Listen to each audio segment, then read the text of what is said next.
Hello and welcome to Morris Park. Today I have something very exciting. I was gifted by two of my friends on YouTube, Mr. Hans Mueller of Family Cactusy and Other Beauties. You'll have to pardon me, it's very hot in here. And Miss Lynn Kimberly of Desert Plants of Avalon. They gifted me some seeds. To be exact, 5 packages of seeds. Wonderful seeds.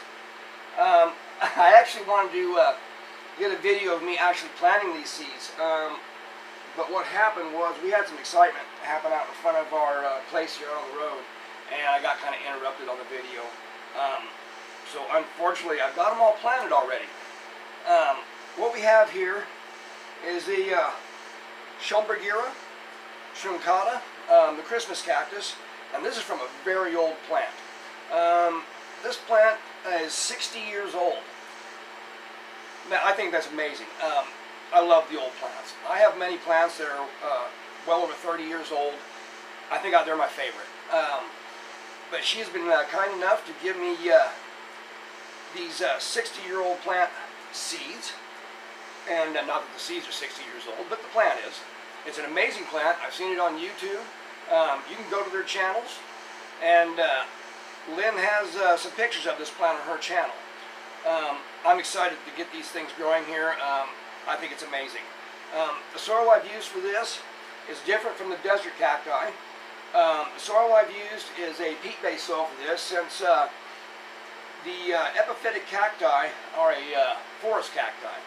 And many of them don't grow in the ground. They're growing out of the branches and such of the trees, where the leaf litter and such collects. And many bromeliads and stuff like that, and mosses grow in these areas, and these cacti take root and hang from the trees basically. So I'm using a more acidic mix for this. I've mixed in a little bit of sand in it to give it a little grit, and I'm excited for these seeds to come up. That'll be great. Now in the next one here, I have Rebutia senilis, Lilacino rosea. These are a beautiful cactus. If you look at pictures of Rebutia senilis, most of the time it's a yellow flowered cactus. This is a different variety, folks. This one has a beautiful pink flower. It's really showy. I'm very excited to get these from Hans and Lynn, and I'm very excited to get them going. I've seen pictures of these. They're absolutely stunning. I can't wait for them to come up. The other side here, and you see I've got these divided so I can put 2 different types in one.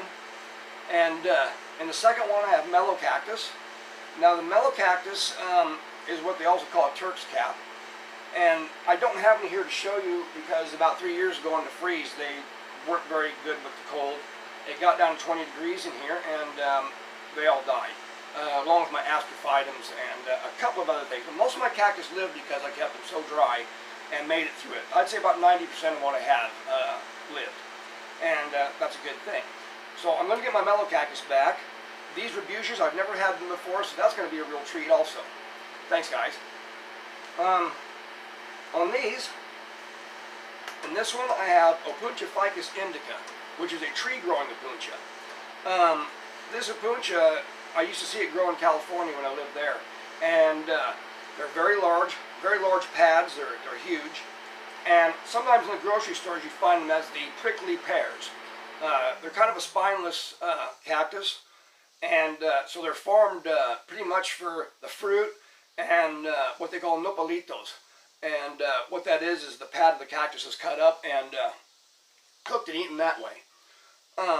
In the second one here, I've got Echinopsis subdenudata, and this is from Hans's plant. This is a beautiful plant, folks. I've seen this thing bloom. They have big white nocturnal flowers. They're one of these things that are kind of special because if you don't see it that night, you're going to miss out on it. Because they only last till the next day. You can fool them by putting them inside the house in the cool and get another day out of them, but the perfume kind of fades, and they do have a wonderful perfume. And I'm very excited about getting these. And here they are, folks. I got them under a little LED light. That way they won't get too hot in my greenhouse. And they should do real well in here. And as you see, my soils are a bit different for the Schomburgeras and the desert cacti. And I've divided each one of these in half so I can get the desert cacti in 2 containers. And then the Schomburgeras have their own special container. I want to thank Hans and Linz very much for their gift. And I want you all to have a pleasant evening. This is Clyde Morris from Morris Park. Good night.